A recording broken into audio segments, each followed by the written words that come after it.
Hello दोस्तों, स्वागत है आपका जी बिहार झारखंड में। मैं हूं आपके साथ अनुपमा झा।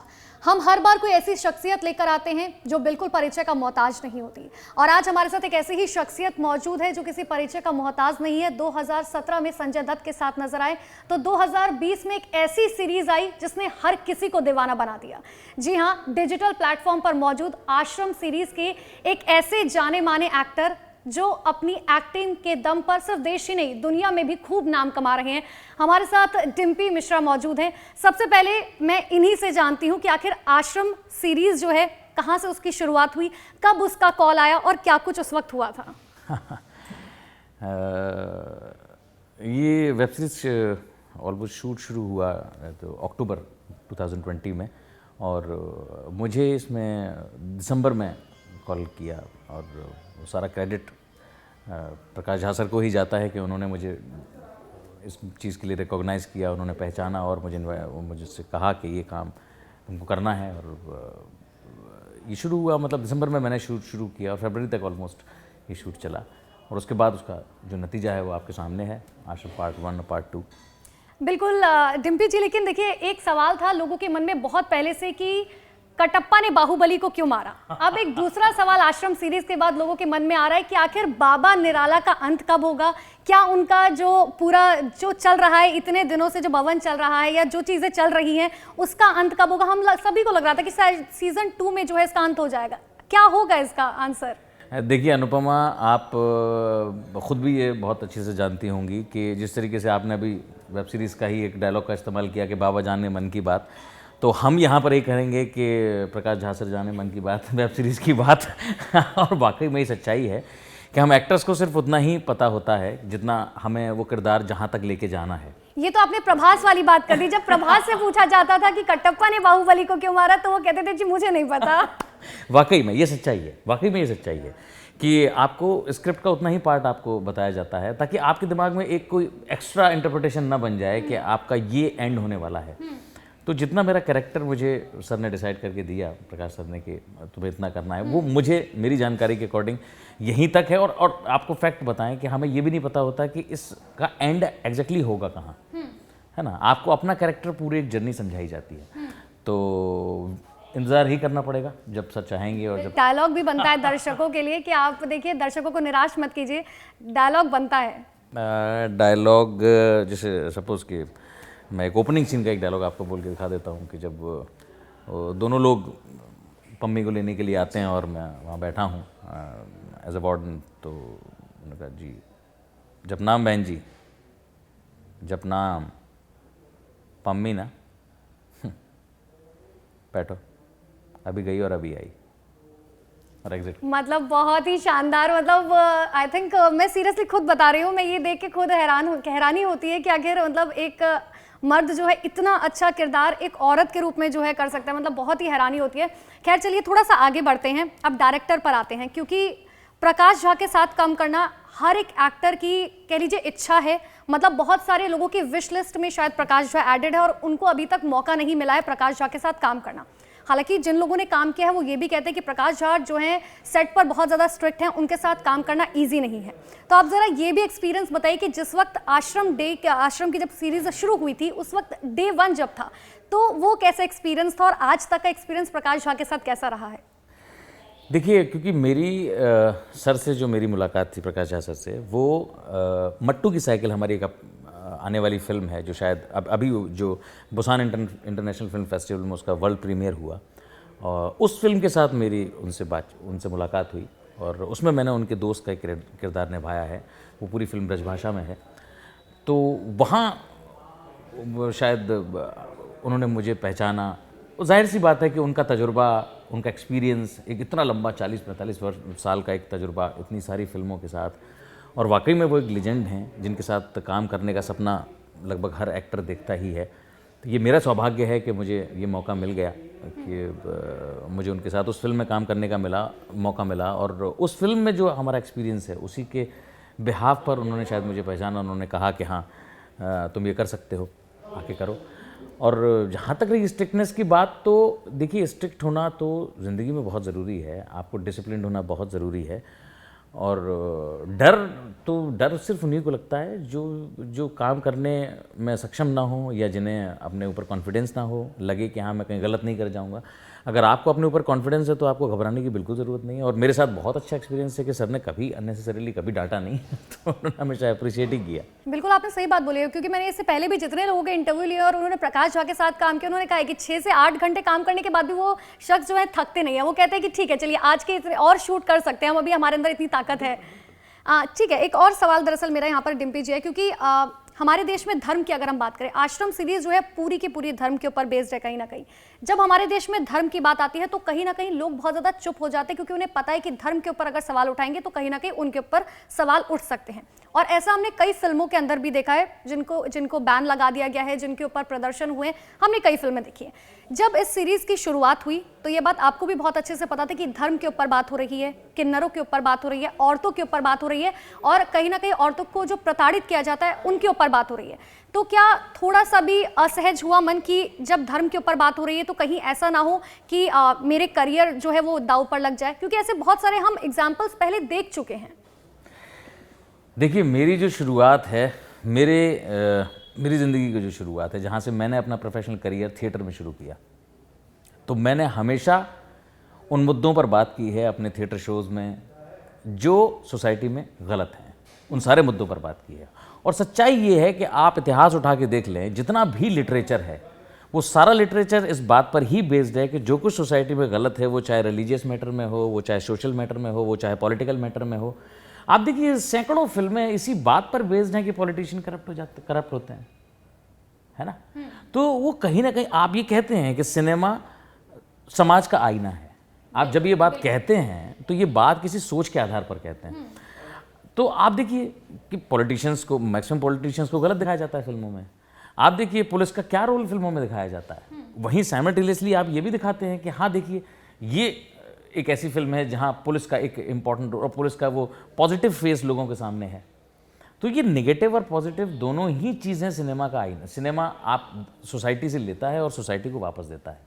तो जहाँ तक रही इस वेब सीरीज़ की बात, और आप अगर कहें कि रिलीजियस मैटर में है तो उससे आपको घबराना चाहिए, तो कोई दुनिया में मुझे नहीं लगता कि कोई ऐसा धर्म है जिसमें कोई खामियां ना हो, जिसमें कोई कमियां ना हो। हर धर्म में अपनी कुछ कमियां हैं। तो अगर आप उसको उस पर्सपेक्टिव से लें, क्या ये गलत है? क्या इस तरीके के बाबा नहीं होते? क्या आप नहीं बात करेंगे राम रहीम की, रामपाल जी की, आसाराम जी की? क्या इन बाबाओं की आप ऐसी बात नहीं करेंगे? तो जो घटित हुआ उसी पर वो आधारित है, कोई फिक्शन नहीं है, कोई कल्पना नहीं है, वो रियलिटी है। उस रियलिटी को लोगों के सामने लाना मकसद यही रहा होगा कि भाई लोग एक अलर्ट जोन में आ जाएं, उनको लगे कि हाँ भाई देखिए क्या गलत है और क्या सही है। अच्छा, हम थोड़ा सा आपके बैकग्राउंड पर जाए, इतिहास पर जाए, कहाँ से शुरुआत हुई थी। उससे पहले मैं चाहती हूँ कि एक और डायलॉग जपनाम का हो जाए, क्योंकि मेरे को लगता है उसके बिना जो है ये पूरा शो जो है अधूरा रह जाएगा। जिस तरीके से जपनाम आप लोग कहते हैं, या बाबा को जब सम्मानित किया जाता है, आप उनसे मुलाकात करते हैं, तमाम जो एपिसोड दिखाए गए उसमें जब भी आपकी मुलाकात होती है, उसका कोई भी एक छोटा सा पार्ट। देखिए ये इतनी खूबसूरत चीज़ें हैं कि ये राइटर और डायरेक्टर दोनों का ही कंट्रीब्यूशन होता है कि जब चीज़ें आपकी बनाई हुई चीज़ें लोगों की, आम लोगों की ज़ुबान पे चढ़ जाएं, तो ये आपके काम की सक्सेस है ना। कटप्पा ने बाहुबली को क्यों मारा, जैसे आपने उसका जिक्र किया, तो ये जो बात थी, इस बात ने अपने आप में बाहुबली फिल्म को एक हाइप दी। और ठीक इसी तरीके से जपनाम जो एक है, वो मैं आज सुन रहा हूँ कि मुझसे तो जो भी मिलता है जपनाम बहन जी जपनाम। तो इवन इंटरव्यूज़ में भी वो यही बात चल रही है, जपनाम। तो बहुत सिंपल सा हाँ, मैं कोशिश करता हूँ।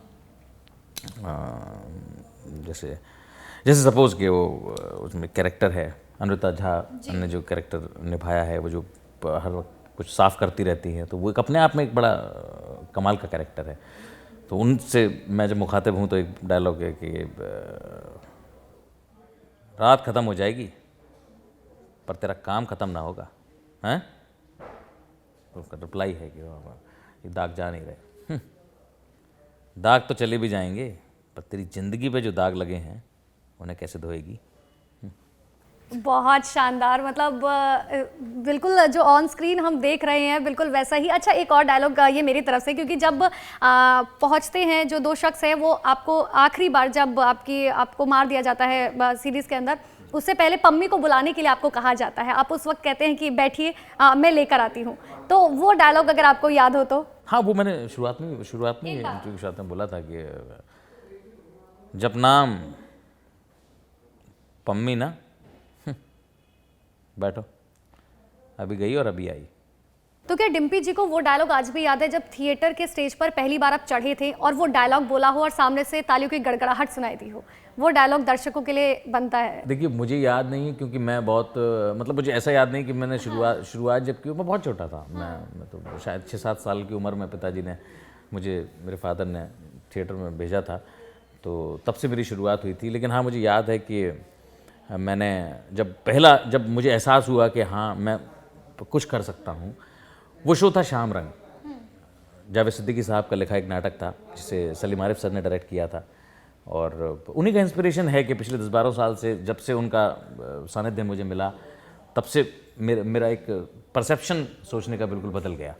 तो उसका मैं एक डायलॉग बोल के बता देता हूँ। ये कृष्ण पर आधारित बेस्ड है। जब कृष्ण द्वारका में है, अपनी ज़िंदगी के सारे काम कंप्लीट कर चुका है और उसके बाद भी वो बहुत दुखी रहता है, और उनका इंटरप्रिटेशन है कि राधा की एक बार फिर से कृष्ण से मुलाकात होती है। ये उस दौर का है जब राधा उनसे बात कर रही है। तो कृष्ण का एक डायलॉग है कि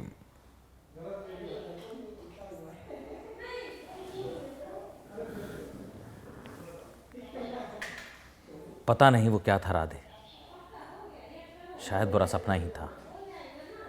मैंने देखा कि मैं वृंदावन के जंगल में अकेला खड़ा हूँ। मेरे सामने यमुना है और पीछे गोवर्धन है। नदी से आते ठंडी हवा के झोंके जब कदम के वृक्ष से होकर गुजरते हैं तो मुझे मुरली की धुन सुनाई देती है। ऐसा लगता है जैसे गाय ने सिर हिलाया हो और घुंघरू बोले हो। मैं पलट कर पीछे देखता हूं तो वहां कोई नहीं है, लेकिन हंसी की आवाज़ है जो बढ़ती जाती है और उसमें दूसरी आवाज़ें मिलती जाती हैं। मुरली की धुन, लहरों की आवाज़, बादलों की गरज, हवाओं का शोर, दौड़ते हुए घोड़ों की टापें, तलवार पर तलवार गिरने की झनकार, मरने वालों की आखिरी चीखें, शोर शोर शोर। और इस शोर में कोई मुझसे पूछ रहा है धर्म क्या है, कर्तव्य क्या है, विधान और राजनीति का अर्थ क्या है। पर मैं बोलने के लिए जब अपनी जुबान खोलता हूं तो यमुना का रेत भरा लाल पानी मेरे मुंह में भर जाता है। ऐसा लगता है ये पानी मेरे कानों के ऊपर तक आ जाए और ये सारी आवाजें बंद हो जाएं। बहुत शानदार। मतलब शायद अगर मैं भी सामने बैठी होती तो इस पर जो है तालियां बजाती। मतलब इतना लंबा डायलॉग याद करना भी मुझे लगता है डिम्पी जी बहुत बड़ी बात है, क्योंकि हमने अगर अभी के एक्टर्स की हम बात करें तो उनको सबसे ज़्यादा परेशानी इसी चीज़ के लिए होती है कि उनको जो है डायलॉग्स याद नहीं होते, क्योंकि कई हमने बिहाइंड द सीन्स भी देखे हैं। चलिए एक मेरी क्योंकि ख्वाहिश है और हमारे जितने भी नीचे आउटपुट के लोग थे उन्होंने भी ये कहा था, क्योंकि डिम्पी जी की आवाज़ जो है वो बहुत ही शानदार है। तो एक कलाकार जब होता है तो उसके अंदर एक ही हुनर नहीं होता कि सिर्फ एक्टिंग का, शायद आप गाना भी गा सकते हैं। तो इस ज़ोरदार आवाज़ में कोई भी आपका मन पसंदीदा गाना या जिनको आप कोई लेजेंड जिन्हें हमने 2020 में खोया है उनका कोई गाना जो है आपको याद हो, तो मेरे ख्याल से दर्शक जो है डबल डोज देखेंगे आज डिम्पी मिश्रा जी का। कोई भी है गाना। मैं आपको, क्योंकि मेरा ज़्यादा जो रुझान रहा है वो नाट्य संगीत में रहा है और मेरे बहुत सारे प्रोडक्शंस म्यूज़िकल ही रहे हैं, तो मैं एक आपको अपने नाटक के ही एक गीत का एक सुना देता हूँ।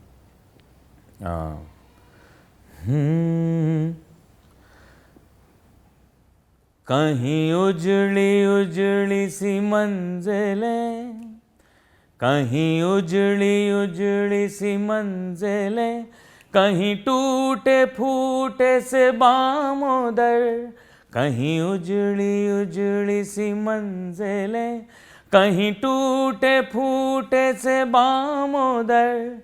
ये वही दयार है दोस्तों जहाँ लोग फिरते थे रात भर। मैं भटकता फिरता हूँ देर से, यूं ही शहर शहर नगर नगर। कहाँ खो गया मेरा काफिला, कहाँ खो गया मेरा काफिला, कहाँ रह गए मेरे हम सफ़र, कहाँ रह गए मेरे हम सफ़र। कहीं उजड़ी उजड़ी सी मंजिलें। देखा, मैंने कहा था ना, एक कलाकार जो होता है उसके अंदर ऐसा हो ही नहीं सकता, सिर्फ एक्टिंग का जो है वो हुनर हो, और ये बात जो है आपने दिखा दी।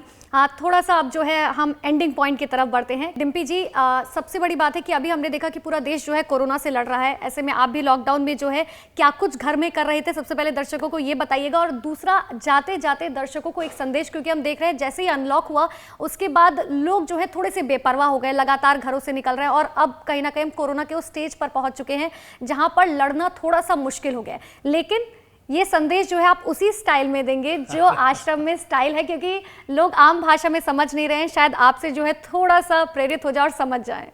कितनी बार बोला मास्क पहन ले, अगर मास्क नहीं पहना ना तो तुझे डाल दूंगी विसरण स्थल में। सीधे समझ में आ जाएगा कि मास्क की इंपॉर्टेंस क्या है, समझे? समझे कि नहीं, ये इम्पोर्टेंट है एक्चुअली, कि आखिर लोग समझे कि नहीं, अब तो कम से कम समझ जाएं।